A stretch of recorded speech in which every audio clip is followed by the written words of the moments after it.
လေးတခုပြောစရာရှိတယ်ဆီယမလင်းပပအောင်ဆိုပြီးတော့အကောင့်အတုတွေအများကြီးပေါ်နေတယ်တတိထားဖို့လိုတယ်နော်ဆီယမရဲ့အမျိုးတွေရဲ့အကောင့်တွေကို Viber ကနေပြီးတော့ဆီယမလင်းပပအောင်က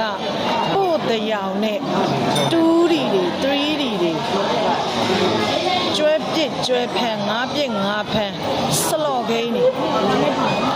ဆီယမလင်းပပအောင်ကပို့တယ်ပေါ့နော် 2D ဆိုရင်ဒါတွေထိုး 3D ဆိုရင်ဒါတွေထိုး application တွေကို download ဆွဲဖို့လင်းပပအောင်အကောင့်အတုတွေပေါ်နေပါတယ်ကာယကင်ရှင်ကိုယ်တိုင်ကမနေ့ကဖုံးဆက်ပြီးတော့ဆီယမတဲ့ကျမရဲ့ Viber တွေကိုဘာတွေပို့ထားတာတော့နဲ့ကျမတချို့သောစာသားတွေကိုနားမလည်ဘူးတဲ့နားလဲတာ 2D 3D ပဲရှိတယ်လို့ဆီယမကအကြောင်းကြားပါတယ်လင်းပပအောင်ကဘလို့လူမျိုးလဲတော်တို့သိတယ်မလားလင်းပပအောင်ဆီယမလင်းပပအောင်ဆိုတာတယောက်တည်းပဲရှိတယ်အဲ့ဒီလင်းပပအောင်ကလောင်းကစားတွေဘောလုံးတွေ3လုံးတွေ2လုံးတွေကျွဲဖန်းကျွဲပြစ်တွေကျွဲဖြူတွေကျွဲမဲတွေကိုမီ10မီတွေဘာတွေလောက်တဲ့သတိပေးလိုက်ပါမယ်မကောင်းမှုကျူးလွန်တဲ့သူကမကောင်းမှုကိုခံစားရမှာပါဆီယမသည်အဆင်ပြေစွာရှင်းရှင်းလင်းလင်းဘသူဘက်မှမလိုက်ဖဲတဦးတယောက်တည်းရက်တည်နေတဲ့သူဖြစ်ပါတယ်ဆီယမအမျိုးတော်ထားတဲ့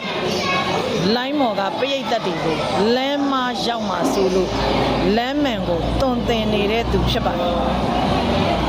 လောင်းကစားလုပ်တဲ့သူကိုအမြဲတမ်းစုပူနေသလိုလောင်းကစားမလုပ်ဖို့အမြဲတမ်းသတိပေးတဲ့သူဖြစ်ပါတယ်ဒါကြောင့်အမျိုးတွေအားလုံးကိုသတိပေးချင်တာဆီယမလင်းပပအောင်မှာဆိုပြီး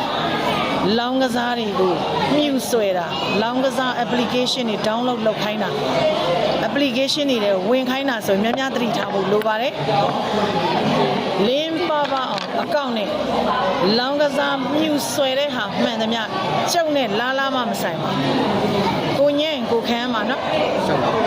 အမြဲတမ်းမျက်စိပွင့်နားဆင်ထားဖို့လိုတယ်ကျုပ်ကိုဟယ်လိုလုပ်ပြီးကျုပ်စီက confirm လုပ်ပြီးမှစကားဆက်ပြောဖို့လိုပါတယ်ကျုပ်ရောင်ဆောင်ပြီးအတန်ထုတွေနဲ့လှုပ်လာမယ်ဆိုရင်လည်းပဲ